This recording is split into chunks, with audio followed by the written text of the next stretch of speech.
All right, I know that it is not even close to Christmas. This is September 2022. That Christmas is months away. But I am going to talk to you about the special birth of Jesus, and you're going to love this story. You need to listen all the way to the end. You're not going to be able to refrain from telling your friends about this. It is that awesome.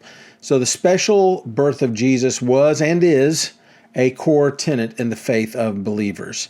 It has lots of facets that people focus on, the fulfillment of prophecy being the primary one, the miracle of a virgin giving birth to a baby, the uniting of mankind and divinity into one person, mankind and divinity, one person. That's crazy. Okay, it takes you a while to wrap your mind around that. Number 4, the circumstances just surrounding the nativity itself, the circumstances surrounding the birth of Jesus.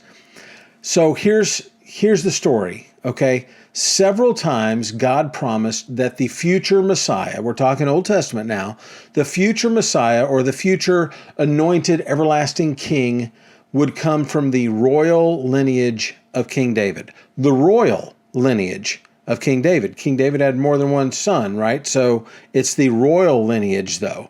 Here's what the royal lineage is of King David. Those kings. Here's the line of kings. You've got King David, King Solomon, Rehoboam, Abijah, Asa, Jehoshaphat, Joram, Uzziah, Jotham, Ahaz, Hezekiah, Manasseh, Amon, Josiah, and Jeconiah. And I'm going to stop right there. I stopped at Jeconiah. Here's the reason why I stopped at Jeconiah that a lot of people just throw out of the stories. Jeconiah was a wicked king. He was so awful that when Jeremiah the prophet had the warnings of God read to King Jeconiah and the royal court in Jeconiah's presence, Jeconiah cut out each section after it was read and tossed it into the fire. That's pretty wicked. So God knew that King Jeconiah was evil, and God cursed him. That's right. God cursed Jeconiah. All right, you're thinking, so what's the big deal about this curse? Here's what makes this curse so weird. The thing is, God said that none of Jeconiah's descendants would sit on the throne of David or rule in Judah again. Now, wait a second. I thought the Messiah was supposed to come through the line of kings from David. So why would God contradict himself? Here we've got this line of kings from David, and God just told the latest guy in the line, the Messiah ain't coming through you. It can't. None of your children will sit on the throne. That's crazy, right? To make matters worse, this is already weird, right? The Messiah is supposed to come through King David, Jeconiah. None of your children are going to sit on the throne. To make matters worse, a prophet named Haggai told the puppet governor Zerubbabel, who happened to be Jeconiah's grandson. Remember, he's not king. Now he's just a puppet governor. He's not really the king. And he is told through the prophet Haggai that when the future Messiah comes overthrowing kingdoms and nations, that Zerubbabel would be like a signet ring. Now, wait a second. In essence, God is telling him that in spite of the curse on his grandfather to not have the Messiah be an offspring of the royal line of David, the Messiah would be heir to the signet ring or the throne of King David.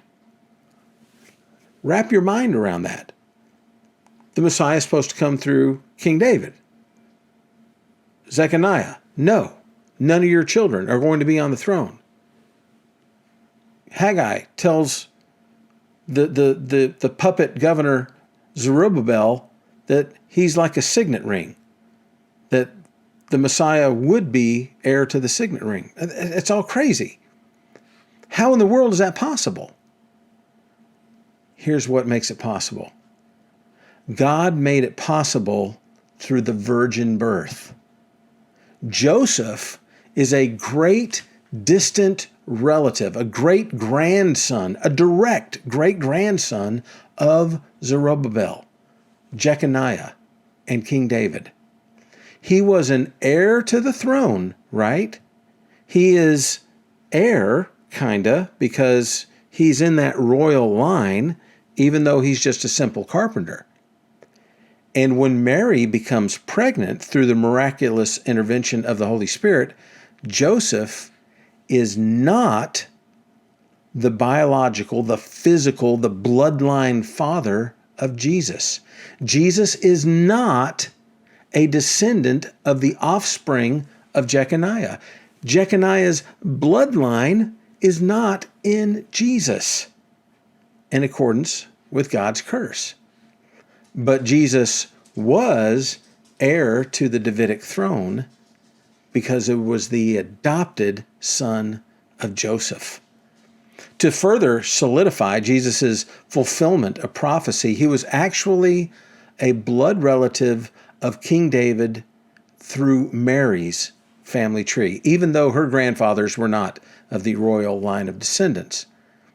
I think God's foresight, his ability to providentially guide and direct people and nations is just awesome. It helps me stay grounded in the fact that no matter what, God is in control. God is sovereign. And even though things may look rough, things may be gloomy in the world, God has made a clear prophecy regarding the future. And here's what that clear prophecy is. Jesus wins. It's that simple. And that's good enough for me, and I hope it's good enough for you. I'm Bob Baulch with the That's Jesus channel. I hope you enjoyed this video. If you did, please give it a like. Please subscribe. It does wonders for the algorithm on YouTube so that we get more views. And I just really thank you for being a part of this entire journey of mine. Be blessed and have a great day.